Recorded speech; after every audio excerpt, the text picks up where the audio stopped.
Hello বন্ধুরা, আবার নিয়ে চলে এসেছি কালী পুজোর আরেকটি ভিডিও। নৈহাটির পর এবার যে কালী পুজোর ভিডিওটা তোমাদের সাথে শেয়ার করে নিচ্ছি, এটা হচ্ছে দমদম এলাকায়। দমদমে বেশ কিছু ভালো ভালো কালী পুজো আমি কিন্তু দেখে নিয়েছিলাম। যেমন সুন্দর লাইটিং, সুন্দর প্যান্ডেল, সেরকমই কিন্তু মাতৃ প্রতিমাগুলো। তো চলো দেখে নেওয়া যাক। এই যে প্যান্ডেলটি দেখতে পাচ্ছ বন্ধুরা, এনাদের থিম হয়েছিল এবারে অন্তরালে।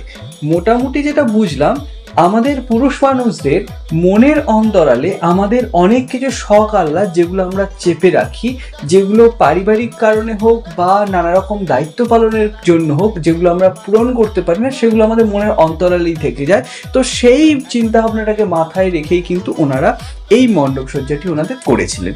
তো দেখতেই পাচ্ছ, মণ্ডপটি কিন্তু বেশ সুন্দর। নানা রকম চিন্তা ভাবনা এবং নানা রকম দৃষ্টিভঙ্গি কে আশ্রয় করে নানা রকমের জিনিসপত্র দিয়ে ওনারা কিন্তু ওনাদের মণ্ডপটি বানিয়েছেন। বেশ সুন্দর। ভেতরে একটি লাইটিং ছিল মাথার উপরে, দেখতে পাচ্ছ।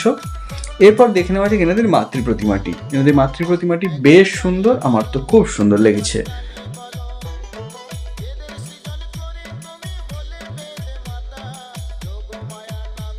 এই মণ্ডপটিও বন্ধুরা বেশ সুন্দর দেখতে, এবং এখানে খুব সুন্দর একটি লাইটিং এর কাজ চলছিল।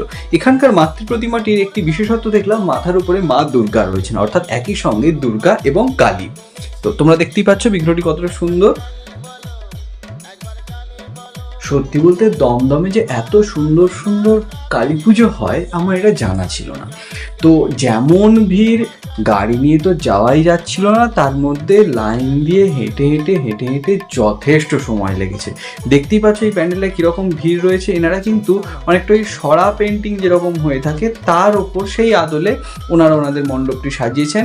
সামনে সুন্দর করে কুলো প্রভৃতি জিনিসপত্র দিয়ে ওনারা একটা সুন্দর প্যান্ডেলটি সাজিয়েছেন। বেশ আলোকমণ্ডিত এই প্যান্ডেলটি, এবং ভিতরেও সুন্দর বেশ হাতের কাজ করা রয়েছে। আর এনাদের মাতৃ প্রতিমাটিও অপূর্ব, একটু অন্য আঙ্গিকে, তবে বেশ সুন্দর মাতৃ প্রতিমাটি।